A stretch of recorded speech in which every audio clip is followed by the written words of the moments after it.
বগুড়াতে যারা টিকিট পায়নি ওরা যা শুরু করলো ভাই, এতদিন যার প্রশংসা করলো আমার নেতার চরিত্র ফুলের মতন পবিত্র, যেই টিকিট পায়নি সঙ্গে সঙ্গে বলতেছে নামাজ পড়ে না একত্ব, এই নেতার পিছনে আর থাকা যাবে না। কি মনে করতেছেন? হ্যাঁ, প্রশংসা করব কার? আরো জোরে বলেন। প্রশংসা আমরাও করতে পারি এমন একজন নেতা, যেই নেতা সম্পর্কে আল্লাহ কোরআনে বলেছেন ও ইন্নাকা লাআলা খুলুকিন আযীম, মহান চরিত্রের অধিকারী আপনাকে বানানো হয়েছে। তিনি হচ্ছেন ভাগ্যগুণে আমাদের নবী। জোরে কোন সুবহানাল্লাহ। আল্লাহর একজন মস্ত বড় নবী, নাম হলো নূহ আলাইহিস সালাম। জোরে বলেন নাম কি? নাম শোনেন নাই? নূহ আলাইহিস সালাম শুকনা জায়গায় নৌকা তৈরি করতেছেন, শুকনা জায়গায় নৌকা তৈরি করতেছেন। পৃথিবীর সবচাইতে পুরাতন যানবাহনের নাম হলো নৌকা, যেইটা শুকনায় চলে না পানিতে চলে? হ্যাঁ, পানিতে চলে। নৌকা যখন ফুটা হয়ে যায়, দেখছি অনেক সময় ভ্যানের উপর করে নৌকা নিয়ে যাচ্ছে, দেখা যায় না? নৌকা শুকনায় চলে না, এটা চলে পানিতে।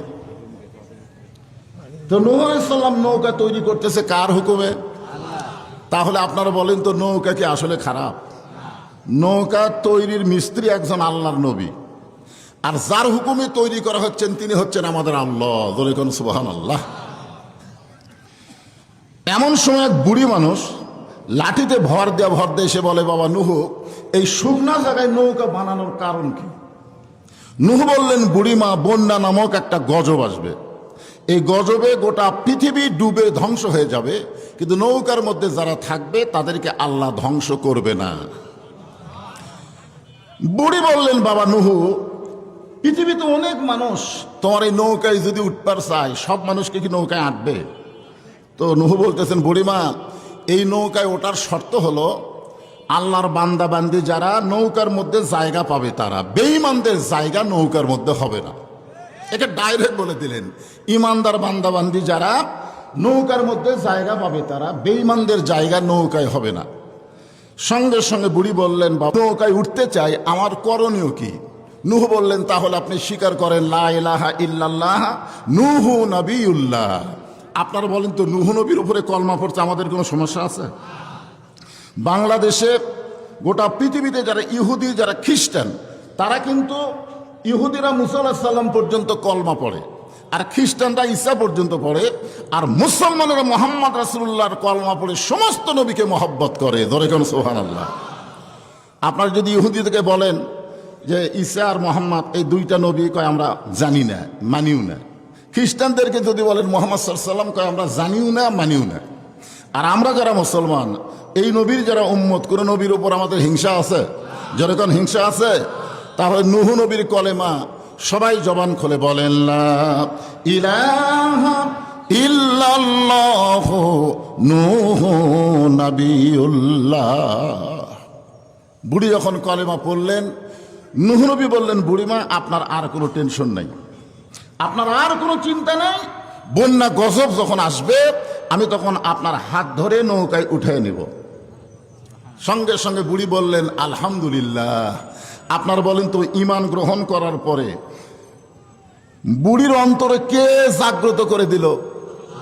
জোরে বলেন। বুড়ির বলা দরকার ছিল, বাবা নূহ, তুমি অত্যন্ত ভালো মানুষ, বিপদের সময়, বন্যার সময় তুমি আমাকে হাত ধরে নৌকায় উঠাবা, তোমার চাইতে ভালো মানুষ কেউ নাই। আপনারা বলেন তো, নূহ কি, বুড়ি কি নূহুর প্রশংসা করছে? প্রশংসা করছে কার? তাহলে এখান থেকে আমাদের বিশ্বাস হলো, ঈমান গ্রহণ করার পরে একমাত্র আল্লাহ ছাড়া অন্য কারো প্রশংসা করা যাবে। আশকুরুনি ওয়ালা তাকফুরুন।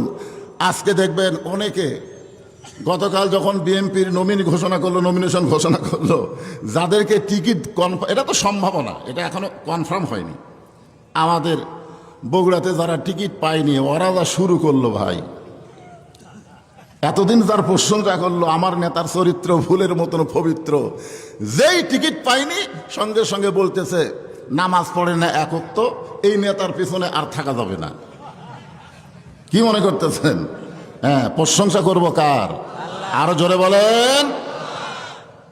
প্রশংসা আমরাও করতে পারি এমন একজন নেতা, যেই নেতা সম্পর্কে আল্লাহ কোরআনে বলেছেন ও ইন্নাকা লাআলা খুলুকিন আযীম, মহান চরিত্রের অধিকারী আপনাকে বানানো হয়েছে। তিনি হচ্ছেন ভাগ্যগুণে আমাদের নবী। জোরে কোন সুবহানাল্লাহ। বুড়ি বললেন আলহামদুলিল্লাহ। বুড়ি চলে গেল, বন্যা নামক গজব শুরু হয়ে গেল। এক সময় গোটা পৃথিবীর পাহাড় পর্বত পর্যন্ত 40 দিন পানির তলে ডুবে থাকলো। 40 দিন। যে পাহাড় সবচাইতে উঁচু, ওই পাহাড়টাও 40 দিন পানির তলে। 40 দিন পরে যখন বন্যা কমে গেল, নূহ নবীর নৌকা যখন জুদি পর্বতে ভিড়ে গেছে, এমন সময় আল্লাহ বলে, নূহ খবর কি? নূহ বলতেছে আলহামদুলিল্লাহ। নৌকার মধ্যে যারা জীবিত আছে তারা, নৌকার বাহিরে যারা ধ্বংস হয়েছে তারা। আল্লাহ বলেন, নূহ ওই বুড়িটার খবর কি? নূহ বললেন, আল্লাহ আমার মনই নেই। যেই নূহ বুড়িকে হাত ধরে নৌকায় উঠাবার চাইছিল, সেই নূহুর কি নাই? জোরে বলেন। তাহলে চিন্তা করে দেখেন, বিপদে পড়ে গেলে একটা নবীও পর্যন্ত ভুলে যায়। আর এখন কতকগুলো জাকির পাটি পীর ধরছে। জোরে কি ধরছে? তাই হুজুর আমার কোনো টেনশন নাই, বিপদ এবং মুসিবতে আমার পীর আছে। আরে পীর খিরে নবী পর্যন্ত ভুলে গেছে। জোরে কোন কথা ঠিক না? এই জন্যে যাকে তাকে ধরা যাবে না। এমন একজনকে ধরা লাগবে যিনি কোনোদিন আমাদেরকে ভুলবে না। তিনি কে? আল্লাহ বলেন, নূহ তাহলে বুড়িটার খবর কি? নূহ বলতেছে, আল্লাহ সব যখন ধ্বংস হয়ে গেছে, ওই বুড়িটাও ধ্বংস হয়ে গেছে। আল্লাহ বলেন, নূহ আজগুবি কোনো কথা বলা যাবে না। কথা বলতে গেলে তদন্ত করে কথা বলা লাগবে। জোরে কোন ঠিক না? আমরা বাংলাদেশে এখন অজাতা কথা বলি। অজাতা চাষটলে গল্প করতেছে। এখন তো সামনে নির্বাচন, আর তো কোনো গল্পই নাই, একটাই গল্প, নির্বাচন। জোরে কর কথা ঠিক চলবি না, হবি না। কি তোমরা মনে করতেছো আগের দিন আছে? অনেকে মনে করতেছে আগের দিন আছে। আগের দিনের হিসাব করো না। কোনটা বড় দল কোনটা ছোট দল নির্বাচনের পরেই বুঝবে। তোরে কোন কথা ঠিক না? এটা আগের দিন বাগে খাচ্ছে, আগের দিন আর চলবে না। হায় হায়, যখন ডাকসু নির্বাচন হলো, ডাকসু তখন এক একজনের কথা কি এটি চলবে না। পরে যখন নির্বাচন হলো, পরাজয় বরণ করে কয় সঠিকভাবে হয়নি। ও বাবা, ঠিক আছে। এরপরে যেখানে যাবে সেখানে ফেল করবে। তারপরে দেখা গেল জাকসু, তারপরে চাকসু, তারপরে রাখসু, সব জায়গায় ফেল। এইটা হওয়ার পরেও তোমাদের হুঁশ হয় না। আগের দিন আর নাই, এখন নতুন জেনারেশন নতুন চিন্তা করতেছে। জোরে কোন কথা ঠিক না? অজাতা কোনো কথা বলা যাবে না, চিন্তা ভাবনা করে কথা বলা লাগবে। নূহ নবীকে আল্লাহ বলেন, নূহ আজগুবি কোনো কথা বলা যাবে না। নূহ নবী কি বলছে? সব যখন ধ্বংস হয়ে গেছে, বুড়িটাও ধ্বংস। এটা হিসাব মিলেছে। জোরগান কি মিলেছে? হিসাব। আল্লাহ কি বলতেছেন? আজগুবি কোনো কথা বলা যাবে না। কথা বলার আগে তদন্ত করে কথা বলতে হবে। নূহ নবী তদন্ত করতে গিয়ে দেখে, বুড়ি তো দূরের কথা, বুড়ির ঝুবড়ি বাড়িও পর্যন্ত কিছুই হয়নি। বুড়ি তো দূরের কথা, বুড়ি যে ঝুবড়ি ভাঙ্গা বাড়ির থাকে, ওই বাড়িটাও পর্যন্ত কিছু হয়নি। তাহলে আমরা কি বলবো? রাখে আল্লাহ, মারে কে? মারে আল্লাহ, রাখে কে? আল্লাহ যদি বাঁচায়, আল্লাহ যদি সম্মান দেয়, তোমরা যতই চেষ্টা করো তাকে অসম্মানী করতে পারবা না। ধরে কোন কথা ঠিক না? এই জন্য আল্লাহ কোরআনে বললেন, তুইজ্জু মান তাশা ওয়া তুযিল্লু মান তাশা বিয়াদিকাল খায়র ইন্নাকা আলা কুল্লি শাইইন কাদির। সম্মান দেওয়ার মালিককে, অপমান করার মালিককে, ভালো মন্দর মালিককে, সমস্ত ক্ষমতার মালিককে। 41 সালের আগে আমাকে নামাই খেয়ে আল্লাহ কয় 41 না 24 পাড়ি দিবার পারবি না। ধরে কোন কথা ঠিক কিনা? আল্লাহ ধরে না, আল্লাহ ধরে না। ধরলে কিন্তু আল্লাহ ছাড়ে না। এইটা দেখার পরও বাংলাদেশের যাদের শিক্ষা হয় না, তাদেরকে আবার নতুন করে শিক্ষা নেওয়া লাগবে। জোরে কোন কথা ঠিক? সব দেখতেছে, তারপরে অহংকারী কথা ছাড়বার পারতেছে না। কি ভাবছ? সম্মান দেওয়ার মালিককে, বাঁচানোর মালিককে, ক্ষমতার মালিককে। নূহ নবী চমকে উঠছে যে সব ধ্বংস হয়ে গেল। এখানে শোনেন, আপনাকে গল্প করা যাবে না তো। এমন পজিশনের চেয়ারে তো আপনার বসেছেন, বুঝলেন? সমস্ত লোক খালি আমাকে দেখতেছেন, আপনাকে দেখতেছে। তো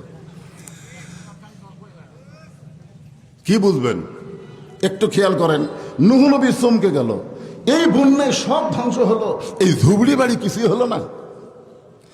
নূহ নবী ডাক দিলেন বুড়িমা, সঙ্গে সঙ্গে বুড়ি টোপলা নিয়ে হাজির। কি নিয়ে হাজির? টোপলা। নূহ বললেন বুড়িমা টোপলা খান?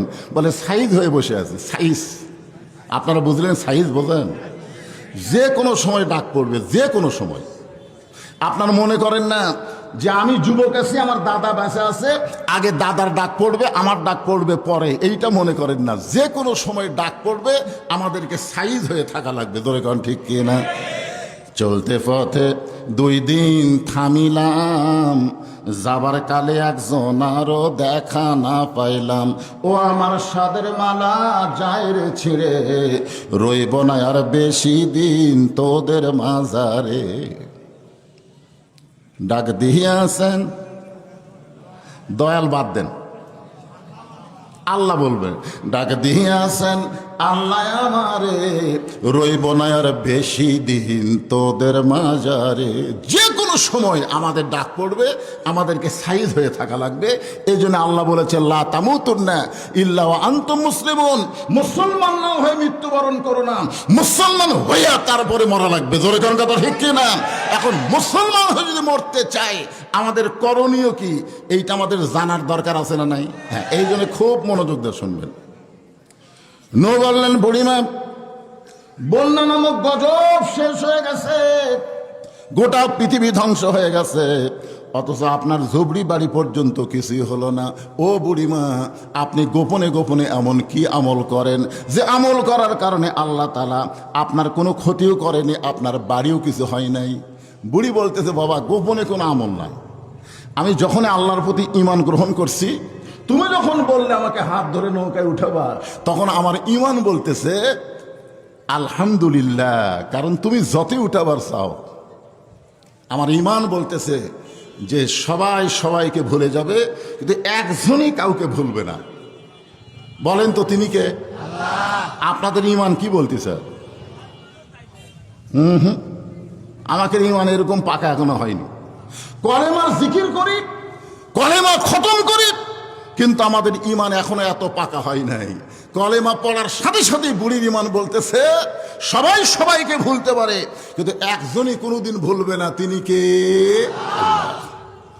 এই জন্য আল্লাহ আফসোস করে বলতেছেন ইয়া আইয়ুহাল ইনসান মা গররাকা বিরাব্বিকাল কারীম। মানুষ, কিসের ধোকায় পড়ে, কিসের মায়ায় পড়ে তোমাদের সম্মানিত আল্লাহকে তোমরা ভুলে যাও? আপনি যখন ঢাকায় গেছেন, ঢাকা থেকে আপনি টেবুনিয়া পর্যন্ত গাড়ি পাচ্ছেন, টেবুনিয়া পর্যন্ত গাড়ি পাচ্ছেন। টেবুনিয়া আসার পরে আপনি একটা অটো ভ্যান পাচ্ছেন। অটো ভ্যান বলছে যে ভাই দেবোত্তরের পরে আমি আর যাব না, এই পর্যন্ত আমার ঠিকানা, এরপরে আর যাব না। তো দেবোত্তর আপনার নামায় দেওয়ার পরে তখন ঘড়ির দিকে তাকায় দেখেন রাত 10টা বাজে। আপনি তখন বলতেছেন ভ্যান, অটো ভ্যান, ভুটভুটি, নসিমন, বহু ডাকাডাকি করলেন, কিন্তু কেউ নাই। এখন আপনি সরাবাড়ি আসবেন। জোরে এখন কোথায় আসবেন? সরাবাড়ি আসবেন। আপনি চিন্তা করতেছেন ভ্যান নাই, রিক্সা নাই, অটো ভ্যান নাই, ভুটভুটি নাই, কেউ নাই। তখন ঈমান বলতেছে পাগলা, কেউ যদি না থাকে তোর আল্লাহ আছে। তোর এখন কথা ঠিক কিনা? আপনারা বলেন যে চারিদিকে তাকায় কেউ যখন নাই, তখন ওর ভিতরে কে আছে? ওই এক দ্বন্দ্ব থেকে জিকির ধরছে আল্লাহ আল্লাহ আল্লাহ আল্লাহ। যেটি বেশি অন্ধকার হয় সেটি আর জোরে জোরে আল্লাহ আল্লাহ আল্লাহ আল্লাহ। হঠাৎ যদি সরসরি শব্দ হয় ওর আরো জোরে জিকির হয়। কোনো বক্তা বলতেছে না জোরে কর জোরে কর, এটা বলতেছে না, ওর ভিতর থেকে অটোমেটিক জোরে আসতে হচ্ছে। জোরে কর ঠিক কিনা? এখন কোনো মতে বাড়ির গেট দেখবার পরে আস্তে করে বাড়ির দরজাত গিয়ে ডাকতেছে রহিমার মা। মনে করছে আমার তো পাওয়া গেছে। কি হয়ে গেছে? পাওয়া গেছে। রহিমা আমার দরজা খুলে দাও। রহিমা আমার যেই দরজা খুলছে, এখন বাড়ির মধ্যে পা দিয়ে বলতেছে বাঁচলাম রে, বাঁচলাম রে। বউ কয় কি হয়েছিল? হায় হায়, রাস্তার মধ্যে কেউ ছিল না রে। এখন বাড়িতে এসে আমি বাঁচলাম রে। আল্লাহ বলতেছে মরলাম রে। এখন তুই মরলি, এতক্ষণ তোর সঙ্গে আমি আল্লাহ ছিলাম। বাড়িতে ঢোকার পরে তোর কাছে আর আমি নাই। বাড়িতে ঢোকার পরেই আল্লাহ ভুলে গেছে। এই জন্য আল্লাহ বলতেছেন ইয়া আইয়ুহাল ইনসান মা গররাকা বিরাব্বিকাল কারীম। কিসের মায়ায় পড়ে, কিসের ধোকায় পড়ে তোমাদের আল্লাহকে তোমরা ভুলে যাও? তাহলে জিকির করতে হবে কার? আরো জোরে, জোরসে বলুন লা ইলাহা, মহব্বতে সকলে লা ইলাহা ইল্লাল্লাহ। এই যারা দাঁড়িয়ে আছেন এই সুযোগে বসেন বসেন বসেন। আমি সবাইকে অনুরোধ করি দাঁড়িয়ে থাকবেন না, দাঁড়িয়ে থাকা এটা অভদ্রতা। বসার জায়গা থাকলে আপনার বসবেন, ওই কোনায় এখনো জায়গা আছে, ওই সাইডে দেখেন। হ্যাঁ, সবাই বসেন। লা ইলাহা ইল্লাল্লাহ, লা ইলাহা, লা ইলাহা ইল্লাল্লাহ মুহাম্মাদুর রাসূলুল্লাহ সাল্লাল্লাহু আলাইহি ওয়াসাল্লাম। এইবার আল্লাহ বলতেছেন ইয়া আইয়ুহাল্লাযীনা আমানুস্তাঈনু বিস-সাবরি ওয়াস-সালাত ইন্নাল্লাহা মা'আস-সাবিরিন। রে ইমানদার বান্দারা, খুব মনোযোগ দিয়ে শুনবেন। ইমানদার বান্দারা, আমি আল্লাহর কাছে যদি কিছু পাবার চাও, আমরা কার কাছে চাই? তাহলে কিসের মাধ্যমে? ধৈর্য আর নামাজ। আপনাদের মসজিদের উন্নয়ন কল্পে মাহফিল, আমরা মসজিদে একতলা থেকে দোতলা করি। হুজুর দোতলাতেও লোক আটে না হুজুর। হায় হায়, মসজিদের মুসল্লিরে দোতলা করতেছে তাও লোক আটে না। এত মুসল্লি আপনাদের মসজিদে, হায় হুজুর দোয়া করবেন, আমরা যদি টাকা পয়সা হাতে আসে 3 তলা করব। এত মুসল্লি আপনাদের মসজিদে, ফজরের খবর কি? যেই বলছে ফজরের খবর কি, এই মুয়াজ্জিনই ভালো বলবার পারবে, মুয়াজ্জিন ভালো জানে। ফজরের খবর কে ভালো জানে? তো মুয়াজ্জিনকে ডাক দিয়ে বলতেছে, মুয়াজ্জিন সাহেব মসজিদ তো দোতলা হয়ে গেছে, তো ফজরের খবর কি? মুয়াজ্জিন বলতেছে, হুজুর ফজরে 1 কাতারে হয় না। কয় কাতার? আচ্ছা মুয়াজ্জিন জোহরের খবর কি? বলে জোহরে বুঝতেছেন না, কাজ কামের দিন, মুসল্লি কমে গেছে। মুয়াজ্জিন সাহেব আসরের খবর কি? হাট বাজারে। মাগরিবের খবর কি? হাট বাজার করে আসা সবাই চিন্তা করতেছে লাভ হলো না লস হলো। এসার খবর কি? দুর্বল অবস্থায় কোনো মতে 1 কাতার। তো মসজিদের মধ্যে আছে কয় কাতার? কয় 9 কাতার। তো 9 কাতারের 1 কাতারই মুসল্লি হয় না, তাহলে দোতলা কেন?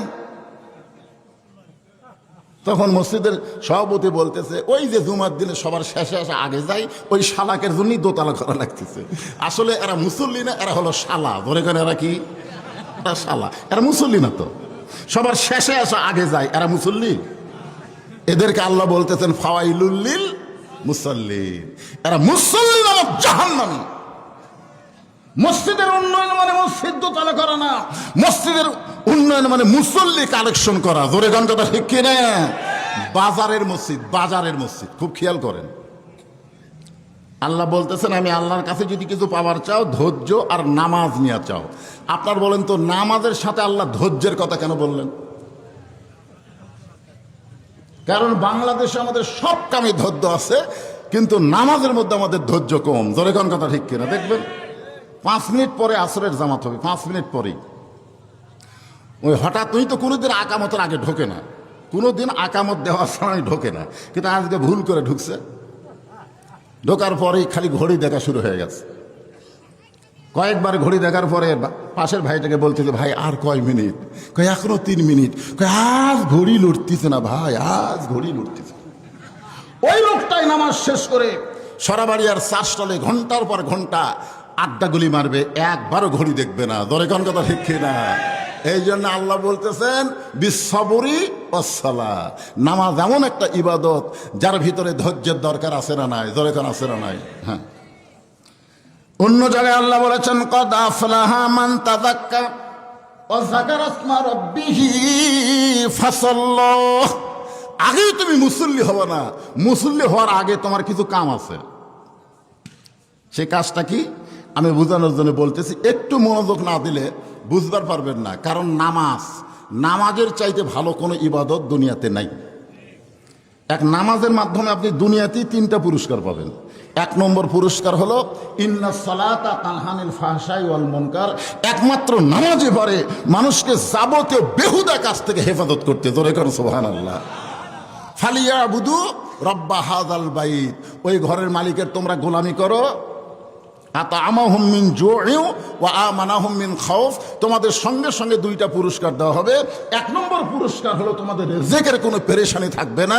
2 নম্বর পুরস্কার হলো যাবতীয় ভয় ভীতি থেকে আল্লাহ তোমাদের পুরাপুরি নিরাপত্তা দিয়ে দিবে। জোরে কোন সুবহানাল্লাহ। হ্যাঁ, এই জন্য একটু মনোযোগ দিয়ে শুনবেন। আল্লাহ রাসূলের সাহাবী নাম হলো হযরত আলী, ধরে কার নাম কি? উনি একদিন ঘোড়ার পিঠে চড়ে রাস্তা দিয়ে যাচ্ছিলেন। কার পিঠে? ঘোড়ার পিঠে চড়ে রাস্তা দিয়ে যাচ্ছিলেন। যাবার সময় দেখে রাস্তার ডান পাশে একটা মসজিদ। রাস্তার ডান পাশে কি? খুব মনোযোগ দিয়ে শুনবেন, একটা মসজিদ। আল্লাহ রাসূল বলেছেন, তোমরা নতুন কোনো মসজিদ যদি দেখতে পাও, নামাজের সময় যদি নাও হয়, কোনো নামাজের সময় হয়নি কিন্তু ওই সময় নামাজ পড়লে কোনো পাপ হবে না, তাহলে তোমরা মসজিদের মধ্যে ঢুকে 2 রাকাত তাহিয়াতুল মসজিদ নামাজ পড়বা। আল্লাহ খুশি হয়ে তোমাদের আমল নামায় একটা ওমরা হজের সওয়াব দিয়ে দিবে। জোরে করে সুবহানাল্লাহ। তো হযরত আলী তো নামাজ পাগল। জোরে কোন কি পাগল? আরো জোরে বলেন, কি পাগল? নামাজ পাগল। এখন মসজিদ দেখার সাথে সাথেই তার ভিতরে নামাজ আদায় করার একটা বাসনা। হযরত আলী চিন্তায় পড়ে গেলেন, আমি তো মসজিদে যাব, কিন্তু এই যে ঘোড়ার পিঠে চলে আসি, এই ঘোড়া ধরার কোনো মানুষ নাই, ঘোড়া বাঁধার মতন কোনো গাছও নেই। খুব খেয়াল করবেন, ঘোড়া ধরার মতন কি নাই? মানুষ নাই। ঘোড়া যে বাঁধবো একটা গাছের সাথে, সে গাছও নেই। এমন সময় আল্লাহর কোরআন আলীর সামনে এসে বলতেছে, ইন্নামা আমওয়ালুকুম ওয়া আওলাদুকুম ফিতনা, নিশ্চয়ই সম্পদ আর সন্তান হলো বিপদের কারণ। আজকে যদি তোমার ঘোড়া না থাকতো, এই ঘোড়া নামক সম্পদ যদি তোমার না থাকতো, তুমি সরাসরি মসজিদের মধ্যে গিয়ে নামাজ পড়বার পারতা। এই ঘোড়া থাকার কারণেই তুমি বিপদে পড়ে গেলে। এখন কি করবা? আজকে যারা আপনাদের সরাবাড়িয়াতে ব্যবসা করে, ওরা কিন্তু আজান দিলেই মসজিদে যায় না, ওরা যায় হচ্ছে আকামতের সময়। জোরে কন, কোন সময়? কথা কন না কেন? কোন সময়? দেখে যে আরে 1 মিনিট আছে, তাড়াতাড়ি দরজা লাগায়, তাড়াতাড়ি দরজার তালা দিয়ে দৌড়ে গিয়ে দেখে মসজিদের ভিতরে কোনো জায়গা নেই। মসজিদের বারান্দার শেষ কাতারে আল্লাহু আকবার। নিয়ত বান্দার সাথে সাথে মিন শাররিল ওয়াসওয়াসিল খান্নাস, ভিতরে শয়তান বলতেছে, তুই যে তাড়াতাড়ি তালা লাগালি, চাবি? এই চাবির কথা কিন্তু শয়তান আগে কয়নি। যে হাত বাঁধিছে তখন শয়তান বলতেছে চাবি। তখন চিন্তা করে, কে চাবি? হাত কিন্তু বাঁধিছে আসামি হইয়া। ধরে কোন কি হইয়া? কার সামনে? জোরে বলেন, কার সামনে? দুনিয়ার কোনো বিচারক নয়, দুনিয়ার কোনো বাদশা নয়, স্বয়ং আল্লাহর সামনে দাঁড়িয়ে মসজিদে আল্লাহর ঘরে হাত বাঁধছে, কিন্তু শয়তান ধোকা দিচ্ছে চাবি। তখন আস্তে করে 2 হাত বান্দার 1 হাত খুলিছে, 1 হাত খুলে মানে এই পকেট। আচ্ছা আচ্ছা, আপনার বলেন তো, আছে আছে কইছে, আর নামাজ আছে না গেছে? হাদিসে আছে বিস্তারিত, হুজুরি কলব ব্যতীত করছিন কালেও নামাজ তোর হবে না। তবে কেন গাও জোয়ারি, মানুষকে দেখাও নামাজ পড়ি, ও তোমার সিদ্ধ বীজে সুফসল ফলবে না। আজও কেন আল্লাহর নামাজ ধরতে পারলা না? নামাজ খুব খেয়াল করবেন। মসজিদের উন্নয়ন কল্পে মাহফিল, এই জন্য নামাজটাকে সামনে নিয়ে আমি আয়াতে কারিমা তেলাওয়াত করে আলোচনা করতেছি। হয়তো তাহলে চিন্তায় পড়ে গেলেন, এখন কি করি? ঘোড়াটা না থাকলে কোনো সমস্যা ছিল না, এখন ঘোড়া থাকার জন্য বিপদ। হযরত আলী চিন্তা করতে করতে দেখে রাস্তা দিয়ে একজন মানুষ আসতেছে। সুবহানাল্লাহ বলেন। একটা মানুষ আসা দেখে হযরত আলী আল্লাহর প্রশংসা করে বলেন, আল্লাহ যাক, একজন বান্দা যখন পাইছি, আমার আর কোনো টেনশন নেই। লোকটা যেই কাছে আইছে, হযরত আলী লোকটাকে আপন করার জন্যে, আল্লাহ রাসূল বলেছেন, কোনো অচেনা মানুষকে যদি আপন করতে চাও, তাহলে বেশি বেশি সালাম দাও। জোরে এখন কি দাও? এই সালামটা কিন্তু ভোটের আগে খুব শুরু হচ্ছে। আপনাকে পাবনার খবর আমি জানি না, আমাদের বগুড়ায় এক নেতা গাড়ি চলে যাচ্ছে, যাওয়ার সময় দেখে রাস্তা দিয়ে এক ফকির আসতেছে। তো ড্রাইভারকে বলতেছে, গাড়ি ব্রেক কর। ড্রাইভার বলতেছে, না স্যার, রাস্তার তো কেউ নেই। বলে, তো চোখত পড়ে না ওটাকে? তো ড্রাইভার বলতেছে, ওটা ফকির স্যার। নেতা বলতেছে, ভোটের আগে ফকিরও যা, হামও তাই, গাড়ি ব্রেক কর। যেই গাড়ি ব্রেক করছে, নেতা নিজেই গাড়ির থেকে নামে ফকিরকে সালাম দেয়, আসসালামু আলাইকুম চাচা, কেমন আছেন? ফকির খালি চারিদিকে তাকায়, চারিদিকে তাকায়। নেতা বলে, চাচা কি দেখেন? ফকির বলতেছে, বাবা আমি ভিক্ষা করে খাই, তুমি কাক সালাম দিলে? দেখো চা আপনাকেই দিলাম, কারণ ভিক্ষা করে খাই। নেতা বলতেছে, ভোটের আগে আপনিও যা, আমিও তাই। এই জন্য ভোটের আগে মানুষকে আপন করার জন্য নেতাদের মুখে সালাম শুরু হবে। জোরে কোন কথা ঠিক না? আপনি কোনো দিকে কাজ হয়ে থাকলেও আপনাকে বলবেন, চাচা আপনাকে তো সালাম দিয়েছি চাচা। চাচা বলতেছে, বাবা আমি বুঝতে পারছি তুই ভোটর দাঁড়াছিস রে, ভোটর না দাঁড়ালে এত সালাম দিবে না। ধরে কোন কথা ঠিক কিনা? আল্লাহ রাসূল বলেছেন, কোন অচেনা মানুষকে যদি আপন করতে চাও, আসসালামু ক্বাবলাল কালাম, কথাবার্তা বলার আগে সালাম দাও। কোনো কথা বলা যাবে না, আগে কি দিয়ে শুরু করা লাগবে? দেখবেন আমাদের মধ্যে কতগুলো বক্তাও আছে, আর এরকম বিজ্ঞাপন নিয়ে বলে, আজকের মাহফিলের সম্মানিত সভাপতি, আজকের মাহফিলের সম্মানিত প্রধান অতিথি, আজকের মাহফিলের সম্মানিত সুধীজন, আমার সামনে যারা বসে আছেন সবাইকে লক্ষ্য করে আমার সালাম, আসসালামু আলাইকুম। আল্লাহ রাসূল বলেছে সালাম হয়নি, সালাম হয়নি। কারণ আগে তুমি সভাপতি, সেক্রেটারি, ক্যাশিয়ার, এগুলো বলার অধিকার তোমার নাই। আগে সালাম দাও, তারপরে তুমি যা ইচ্ছা তাই বলো। সালামের আগে কোনো কথা চলবে না। জোরে কোন কথা ঠিক কিনা? এই জন্য হাদিসটা খেয়াল করবেন, আসসালামু ক্বাবলাল কালাম। আমি যখন 11 সালে প্রথম মদিনাত গেলাম, মদিনাত যাওয়ার পরে দেখলাম সবাই নবীর রওজাত সালাম দিচ্ছে, আসসালামু আলাইকা ইয়া রাসূলুল্লাহ। আমি কিন্তু এই মদিনাত যাওয়ার আগ পর্যন্ত ইয়া নবীর পক্ষে ছিলাম। যেরকম কি নবী? ইয়া নবী সালাম আলাইকা, ইয়া রাসূল সালাম আলাইকা। কিন্তু 11 সালে মদিনায় যাওয়ার পরে চিন্তা করলাম, কে রে, ইয়ার দিন তো আমি ভুল করছি। আগে আসসালামু আলাইকা, তারপরে ইয়া রাসূলুল্লাহ, তারপরে ইয়া নবী বলা লাগবে। কারণ আগে যদি কেউ বলে হুজুর আসসালামু আলাইকুম, তাহলে সালাম হবে না। আগে হুজুর কেন বললা? আগে সালাম দেওয়া তারপরে হুজুর বলবা। চেয়ারম্যান সাহেব আসসালামু আলাইকুম হবে না, আগে চেয়ারম্যান কেন বললা? আগে সালাম দাও তারপরে চেয়ারম্যান বলো। জোরে কোন কথা ঠিক কিনা? তাহলে আগে ইয়া নবী বলা যাবে না, আগে সালাম দিয়া তারপরে ইয়া নবী বলতে হবে। জোরে কোন কথা ঠিক কিনা? আসসালামু ক্বাবলাল কালাম, সালাম সবার আগে, কোনো কথাবার্তা বলা যাবে না। হযরত আলী লোকটাকে আপন করার জন্য সালাম দিলেন, আসসালামু আলাইকুম ইয়া আব্দুল্লাহ। হে আল্লাহর বান্দা, তোমার উপরে আল্লাহর রহমত বর্ষিত হোক। লোকটা বলতেছে, ওয়ালাইকুম আসসালাম, আপনি কে হুজুর? সঙ্গে সঙ্গে হযরত আলী চমকে উঠছে। হযরত আলী চমকে ওঠার কারণ আছে, যে আমাকে বলতেছে কে হুজুর, আমি যদি পাবনা এসে আপনাকে আটঘরিয়াত কাউকে সালাম দিই, ও যদি বলে ওয়ালাইকুম আসসালাম, আপনি কে হুজুর, তখন কিন্তু আমার চুমকানার কথা, কে রে এত ওয়াজ করতেছে আটঘরিয়াত, তারপরে হক চিনে না। তখন আমার ইমান বলবে, চিনবে কেমনে, তো মেলাত ঘরে মাহফিলত বসে না। ধরে ঘর কথা ঠিক কিনা? কথা কান, কাঠ ঘরে আসে ঠিকই, মাহফিলে বক্তার সামনে বসে না, মেলাত ঘুরে ঘুরে চলে যায়। ওই হুজুর চিনবি কোথা থেকে? যে লোকটা বলেছে ওয়ালাইকুম আসসালাম, আপনি কে হুজুর, হযরত আলী চমকে উঠছে। কারণ আল্লাহ রাসূল বলেছেন, আনা মাদিনাতুল ইলমি ওয়া আলিউ বাবুহা, আমি হচ্ছে ইলমের শহর, আলী হচ্ছে তার দরওয়াজা। প্রত্যেকটা মুসলমান আল্লাহর নবীর পরে হযরত আলীরে চিনে। ধরে গেল সুবহানাল্লাহ।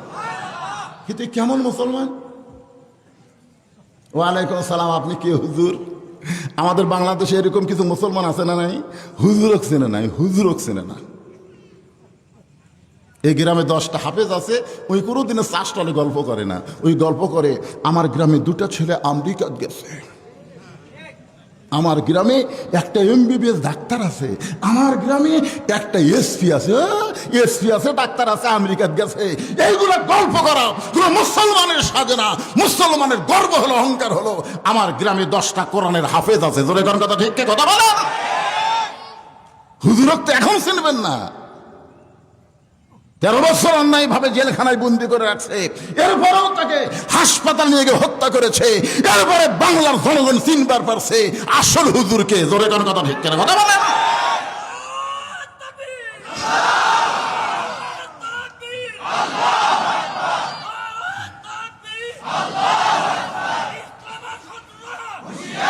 লিল্লাহি তাকবীর।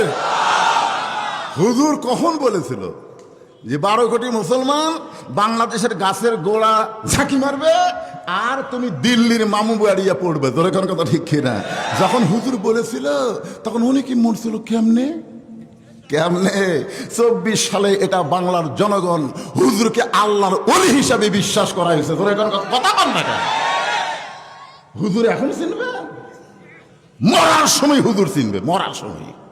সারা জীবন হুজুরের বিরুদ্ধচারণ করছে, মরার আগ দিয়ে বেটাক বলতেছে আমি মরে গেলে হাফিজি মাদ্রাসার দাওয়াত দিস, আমাকে জান্নাতে থোয়ার জন্য 2 খতম কোরআন শরীফ যেন পড়ে। হুজুর যা বলতেছে হুজুর আমার আব্বা মরে গেছে, আপনার গ্রুপ ধরে আসেন। এখন কতগুলো হুজুর হচ্ছে যাই বলে আয় রে সেই দিকে যাই রে। সবচাইতে বড় ইসলামী দলের ব্যাপারে তারা আকীদা খোঁজে, আর যারা শরীয়তকে মানে না, শরীয় আইন বিশ্বাস করে না, এই কাফেরদের সঙ্গে তারা জোট করতেছে। দরকার কথা ঠিক করে এরা হুজুর যাই বলে আই রে সেই দিকে যাই রে, বোঝা শোনা নাই রে। সারা জীবন শয়তান কোরআনের বিরুদ্ধচারণ করছে, এখন মরে গেছে, ওর বেটা ডাকতেছে, হুজুররা গ্রুপ ধরে আসে 3 খতম কোরআন পড়ে দোয়া করতেছে রব্বানা যালামনা আল্লাহ, যেই ব্যক্তি আমাকে দাওয়াত দিল তার বাপ দুনিয়া থেকে বিদায় হয়ে গেছে, আল্লাহ এই 3 খতম কোরআন পড়ার সওয়াব তার বাবার আমল নামায় দিয়ে দাও। ফেরেশতারা বলতেছে আল্লাহ তোমার নবী বলেছেন কোরআনের প্রতি অক্ষরে অক্ষরে 10টা করে নেকি, আলিফ 10, লাম 10, মিম 10। তাহলে এরা যখন কোরআন পড়ছে সাথে সাথেই তো এদের কান্দের ফেরেশতা নেকি লেখা শেষ করে দিছে, পড়াও সারা, নেকি লেখা শেষ হওয়া সারা। এরা যে আবার দোয়া করতেছে যে সব নেকি তাক দাও, এটা তো হাদিসে নাই। একজন কোরআন পড়বি আর একজন নেকি সাপ্লাই দিবি, এরকম কোন হাদিস আছে? তো তখন আল্লাহ বলতেছে এরা অবুঝ হয়ে গেছে, ওরা অবুঝ হয়ে গেছে। এই কোরআন মরা মানুষের জন্য নয়, এই কোরআন হলো জীবিত মানুষের হেদায়েত। জোরে কোন কথা ঠিক কিনা?